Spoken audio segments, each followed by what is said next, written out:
Halo teman-teman, selamat datang kembali di Seonggok Bidak Catur.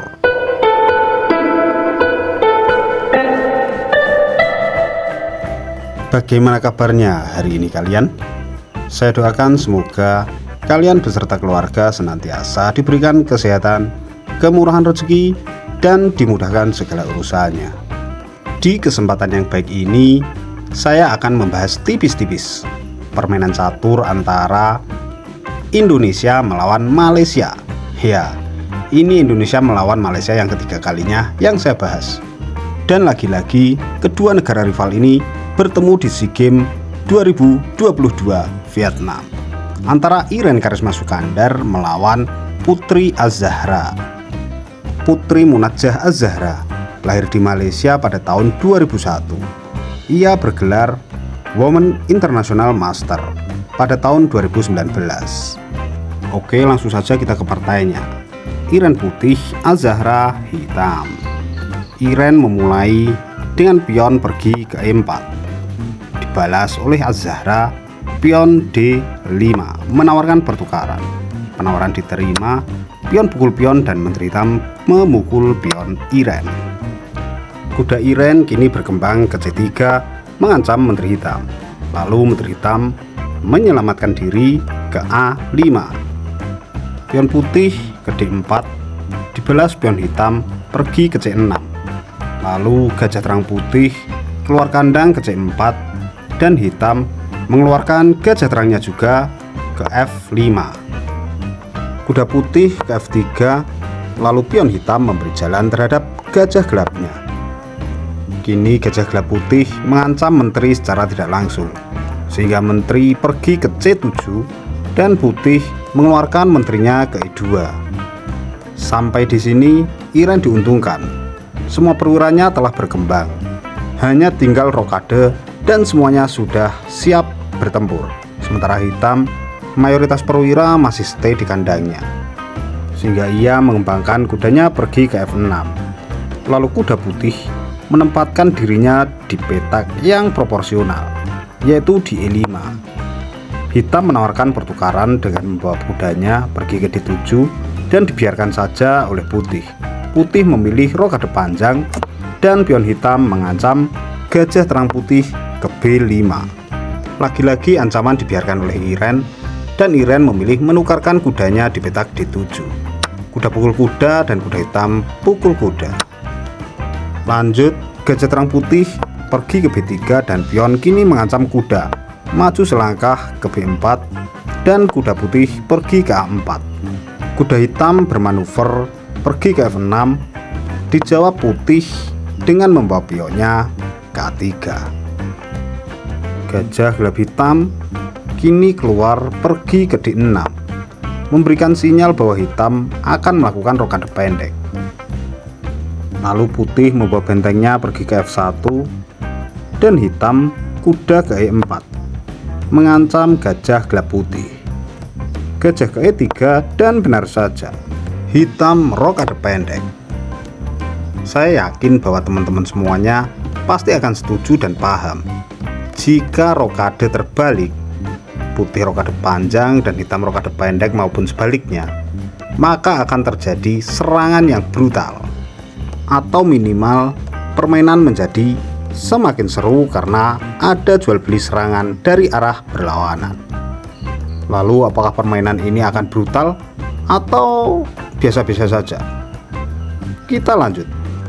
Iren mengeluarkan pion ke G4 mengancam gajah terang hitam, sehingga gajah pergi ke G6 dan Iren memajukan pionnya lagi di H4. Pion hitam H memberi jalan kabur buat gajahnya. Lalu putih benteng ke G1 memberi dukungan terhadap pion di G4. Ya, pion tersebut sudah pasti nanti akan digunakan untuk menggempur pertahanan hitam. Lalu hitam menawarkan pertukaran lagi. Sekarang gajah gelapnya yang ingin ditukarkan pergi ke F4. Lagi-lagi Iren membiarkan. Ia memilih menteri ke F3. Lalu gajah hitam memukul gajah putih. Menteri membalas memukulnya. Lalu ujuk-ujuk Menteri hitam pergi ke H2 mengancam pion di H4. Lalu pion H4 pergi ke H5 mengancam gajah terang hitam. Gajah terang hitam pergi, dan pion F2 yang terancam 2 kali kini gantian mengancam kuda hitam.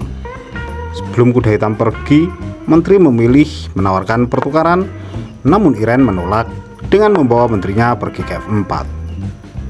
Sebenarnya kuda hitam tidak harus pergi, karena jika pion putih memukul kuda, maka menteri putih akan menjadi gratis, dan Iren tidak mungkin melakukan itu. Tetapi Az-Zahra memilih menggerakkan kudanya. Ia pergi ke G5 sekaligus mengancam pion di F3 2 kali.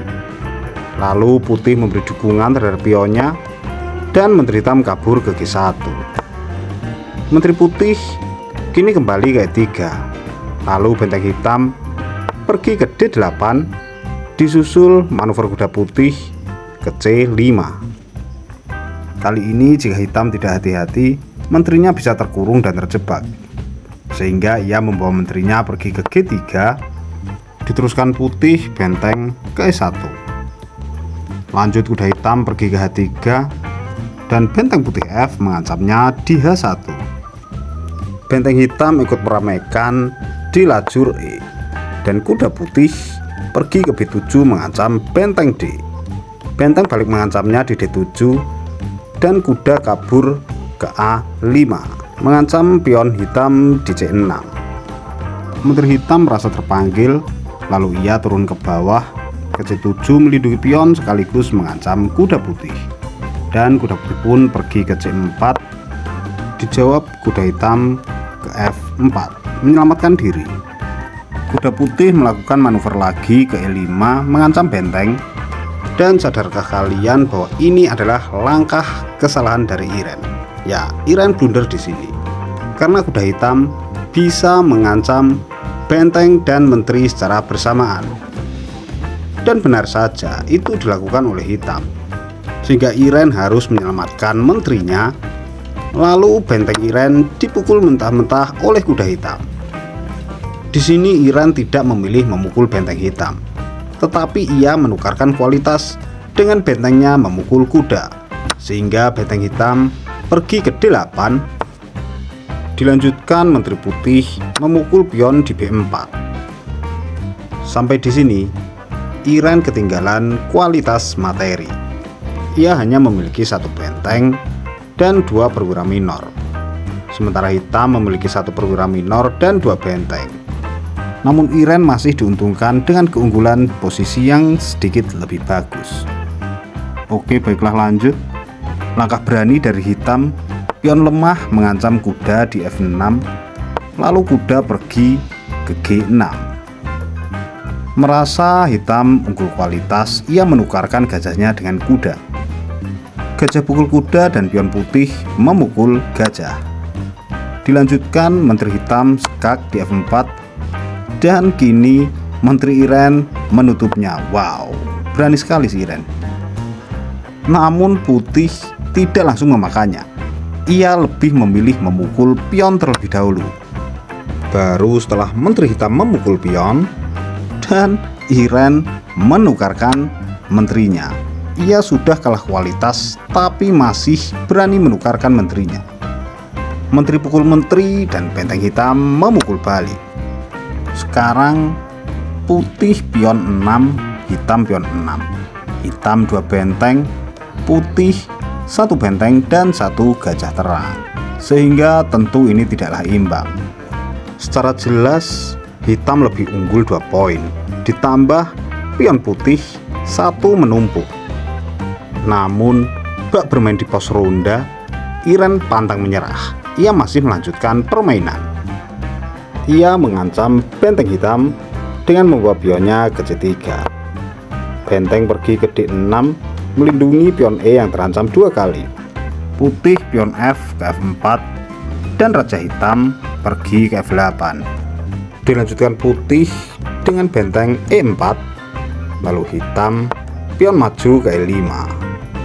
Putih pion F5, hitam raja ke E7.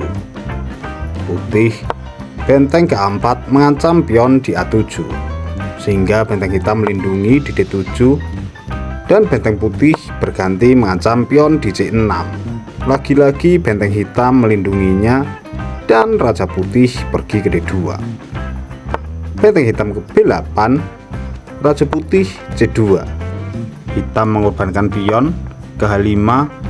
Nantinya file H ini akan dijadikan jalan untuk benteng hitam, sehingga ia mengorbankan pionnya. Dan benar saja, pion putih memukul pion di A5. Lalu benteng hitam pergi ke H8 mengancam pion putih. Sebelum benteng hitam memukul pion H5 yang nantinya juga akan menyerang pion di F5, sehingga putih membawa gajahnya melindungi pion di F5. Ia pergi ke E6 dan benteng pukul pion H5. Lalu pion putih maju ke B4. Benteng hitam geser ke G5. Adakah yang tahu maksud dari benteng hitam ini? Silahkan menebak. Lanjut, pion putih ke C4. Dan inilah jawabannya. Benteng hitam mengorbankan diri dengan memukul pion di G6. Tentu pion putih memukul balik benteng hitam, sehingga gajah terang putih kini tidak ada yang mengawal dan langsung dipukul oleh raja hitam. Pion putih maju ke B5. Pion hitam ini tidak bisa memakannya teman-teman, karena terpin oleh benteng terhadap rajanya, sehingga raja mendekat ke D6. Lalu raja putih pergi ke C3. Dilanjutkan pion hitam F5. Raja putih pergi ke B4. Pion hitam terus maju, kini ke F4. Lalu pion putih skak dan raja hitam maju ke D5. Pion putih menawarkan pertukaran sekaligus mengancam benteng, dan penawaran diterima. Pion pukul pion dan pion putih memukul balik. Benteng hitam kini terancam pion, sehingga ia menghentikan laju pion dengan pergi ke B7. Raja putih pergi ke C3, dan sebenarnya hitam ada langkah bagus, yaitu membawa rajanya pergi ke C5, mengancam pion 2 kali. Tapi sudah pasti waktu sangat mepet, sehingga hal-hal seperti itu sudah tidak terpikirkan lagi. Apalagi ini endgame teman-teman. Langkahnya menjadi sangat rumit, karena lapangan sudah kosong dan kemungkinan yang akan terjadi pun semakin banyak. Lalu hitam membawa pionnya maju ke E4. Pion putih maju ke A4. Lalu giliran pion hitam kini F3, dan raja putih ke D2. Raja hitam ke D4 dan putih pion ke A5 melindungi pion di file B. Pion hitam melakukan sekak di E3 dan raja putih ke E1. Untuk yang kedua kalinya, hitam terdeteksi stockfish melakukan kesalahan dengan kemenangan yang terlewatkan. Seharusnya hitam membawa bentengnya ke B8, lalu geser ke file H, setelahnya ke H1, dan dengan 3 langkah ini putih tidak akan bisa mengejar ketertinggalan dan berakhir skakmat. Tapi ya sudahlah, kita lanjut. Hitam memilih pion ke E2, lalu benteng putih pergi ke A8. Benteng hitam pergi ke E7 mengamankan pionnya, lalu putih mengancam pion di file F. Raja hitam melindungi pion dan pion putih A6. Benteng hitam mengancam skakmat di D1 dan pergi ke D7. Benteng putih sekak, lalu raja pergi dan pengorbanan benteng di E2. By the way, benteng putih pergi ke E2 ini adalah langkah pamungkas dari game ini ya teman-teman. Karena setelah langkah ini, hitam memilih menyerah, mengaku kalah. Oke, jika permainan ini diteruskan, kurang lebih akan menjadi seperti ini.